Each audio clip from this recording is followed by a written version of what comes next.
Today, I am lucky enough to be interviewing vegan athlete Jake Entwistle, who has just won the 2021 BNSF Britain's Strongest Man Under 90 Kilos competition. What is it with vegan competitors winning left, right and centre these days? Don't they know that we need meat for protein? Apparently not. Hi, Jake. Thank you so much for agreeing to this interview. You're a massive inspiration and an awesome role model for vegans everywhere. So I really appreciate you coming on. Thanks, Paul. That's a nice introduction. You're very welcome. So you've just won Britain's Strongest Man Natural Under 90 Kilos.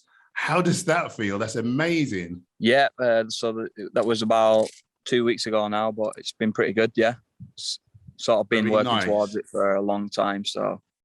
Yeah, I remember the last time we chatted, had you got like, you'd competed and you'd got like silver and bronze before? I came third in 2019, yeah, and I'd competed in it for a few years before that.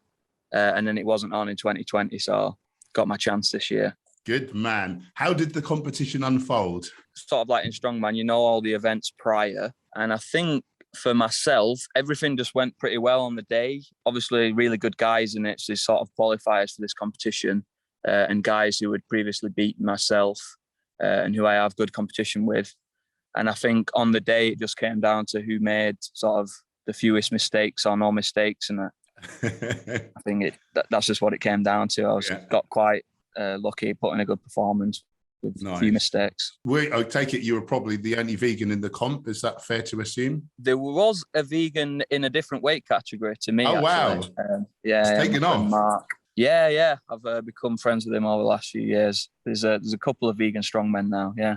Very good. Would your competitors be aware that you're vegan, would you know? I'm friendly with a few of the guys who were sort of always competing with each other. I think they all know, but perhaps not everyone there knew. No, I know a few people since who I've spoken to have been quite surprised, yeah.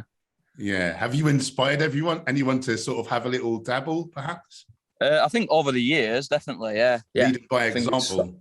I think it's definitely a sport where there's sort of like a lot of stereotypical eating and sort of animal product consumption. So it's good to do well as a vegan. Yeah, for sure. I think that's brilliant.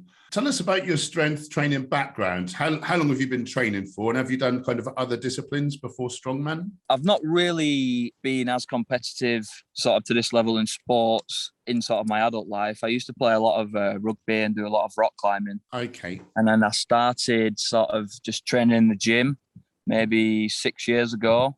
And that's when I, at the same time, went vegan. And then maybe 5 years ago, got into the sport of strongman. So probably about 5 years of training for strongman. What is it about strongman that attracted you over, I don't know, any of the physique sports or powerlifting or Olympics, something like that? What is it about strongman that sort of attracts you to it? I think initially when I got into it, I was training in a group of maybe 10 people, sort of twice a week. We're meeting up and training quite socially. And I think that's just what got me into it and sort of kept me at it for a good period of time, maybe a year, 18 months. And then in that period of time, started to get a little bit better that I could do competitions and then sort of stuck with it. Right. So almost it could have been another sport had, there had been a good social group around that even? Yeah, maybe. I just sort of bumped into some guys at the gym one day and I was just sort of doing my own bodybuilding style workouts, but with some sort of squats and stuff. And they said, you should come along and try strongman stuff. Okay. Interesting. How much time do you have to dedicate to training each week? So sort of the last 2 years, I've took it a little bit more seriously and I train 5 days a week and the sessions are probably quite long, but I'd say I could probably get them done in 2 hours if I don't mess around as much as I normally do. I'm the same way. I normally get yapping with people and then it just extends it. Yeah, or sitting on my phone in between sets maybe for a little bit. We've all been there. Yeah. And do you have a specific way that you divide up the training week? I mean, because there's so many different disciplines, how do you sort of juggle all that? I sort of used to train strongman events on a specific day and then do a lot of gym lifts to supplement that.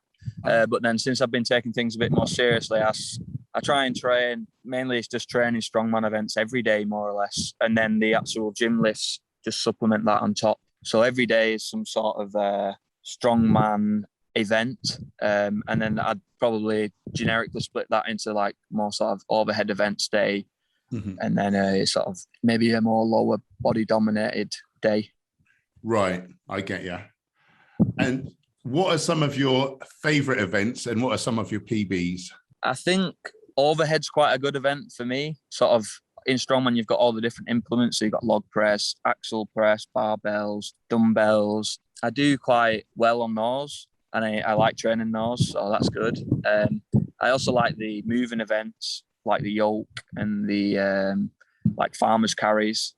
I think they're probably my best lifts. They're probably in those moving events. Can you remember any specific numbers? Yeah, I've done a 160 kilo farmers, and that's measured in terms of like the weight in each hand. So that's 320 kilos. Yeah. Wow. That's some good old grip strength right there. Actually. Yeah. A lot of grip strength and just everything strength on that. Yeah. But yeah, I like the sort of moving, more athletic events. I mean, I like all the events. I like squatting and deadlifting as well. Yeah, very nice. So what has been the reaction from friends and family and people you train with that you went vegan? Maybe a bit mixed within different groups, but overall pretty supportive, I think. Yeah. And I think sort of as I've sort of progressed a bit more, maybe people have even become more interested in it and asked me a few questions around my diet and nutrition and stuff.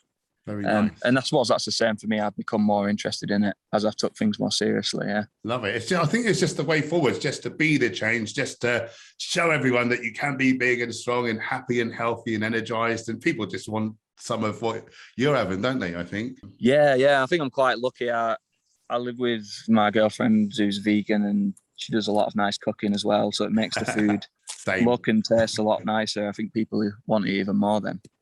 Yeah, man.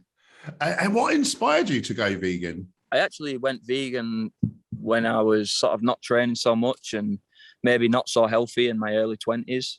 I'm 28 now, and I've been vegan for almost 6 years. So sort of when I got started in the gym is when I turned vegan. And I think it was, at the time, I mainly was quite interested in sort of the environmental concerns around veganism. And so that's what sort of initially got me to try the diet. And then I think as the sort of time went on, it was perhaps more so to do with the sort of ethics around it, the sort of... Nice. Did you kind of start to see maybe some footage or things like that?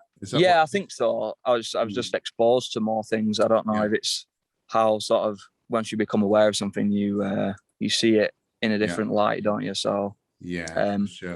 And then I feel like now it's been so long that it's just incomprehensible to do anything else, really. Do you almost not believe that you weren't always vegan in a way? That's how I kind of feel now. It seems strange.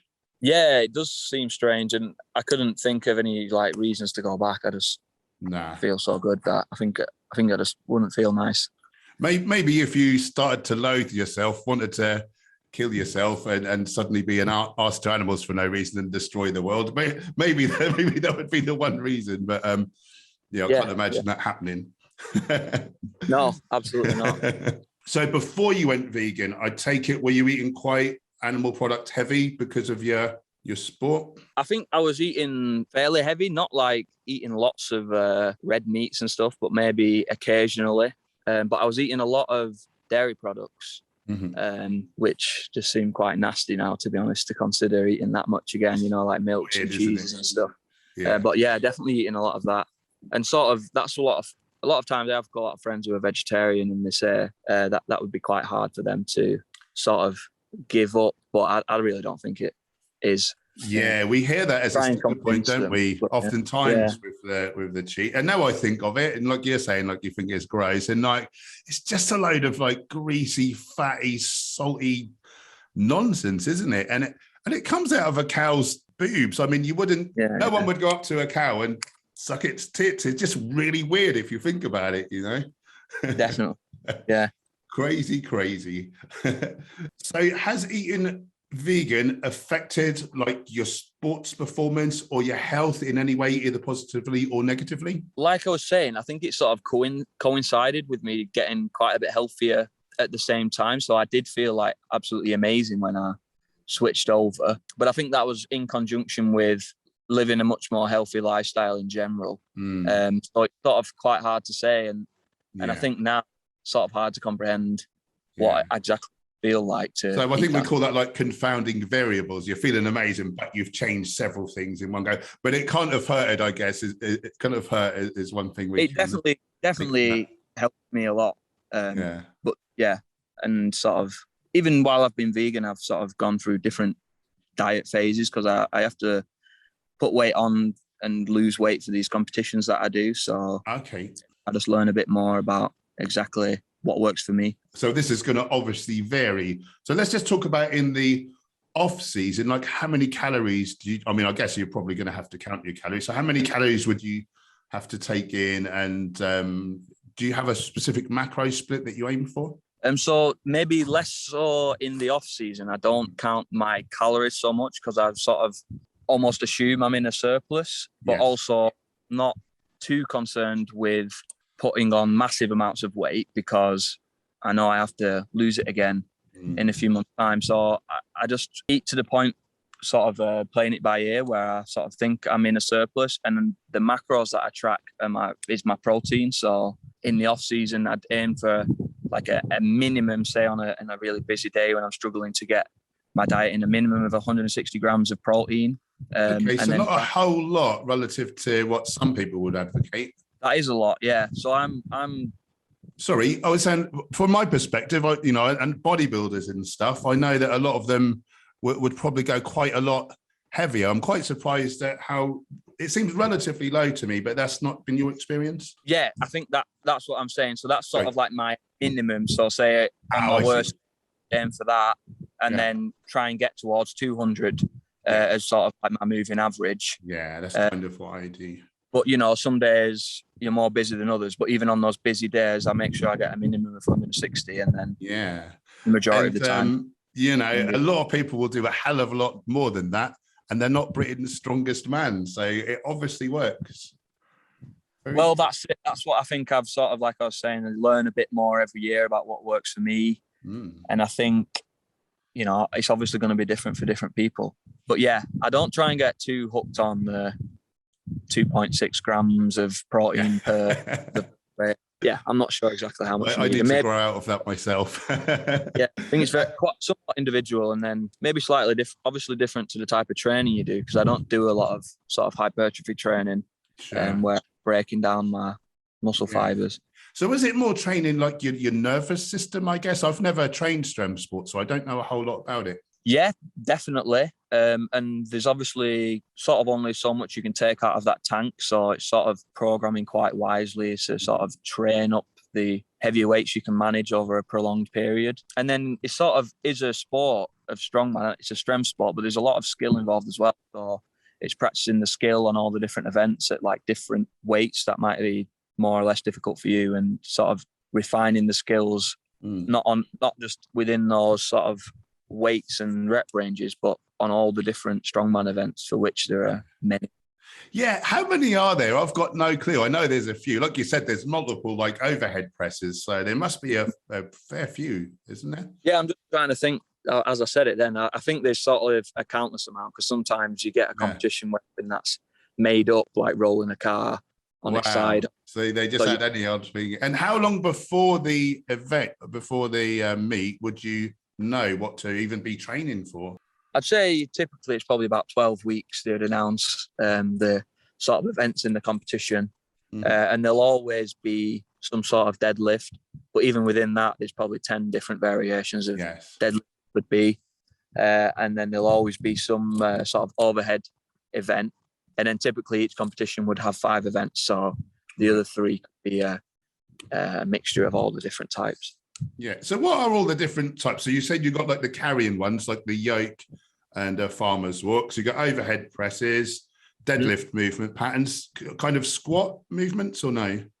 Yeah, there is squat for reps. So I've got that in the competition next Sunday. Nice. Sort of less deadlift, but definitely comes up. Is there, I can't imagine there's ever any kind of chest press, is there? Bench press is an event in strongman, but I've never had it in a competition of mine. And I think it doesn't really come up anymore, but there could be sort of a bench press. Yeah. Yeah, if they make one up for you on the day, just to confuse you. Quite strange, like some sort of weird implement. Yeah. Yeah. Wow. That keeps it interesting, I guess. Keeps you guessing. Yeah, definitely. Yeah. So, what types of vegan foods do you eat? Do you try to eat more whole foods, or do you need to put some more kind of the junkier mock things in for the calories? How does that work for you? I would try to eat whole foods 100% of the time if it's sort of, if I can fit it in my lifestyle. Yeah. And, you know, sometimes life gets a bit busier and you got a bit less time you can do for your meal preps and cooking.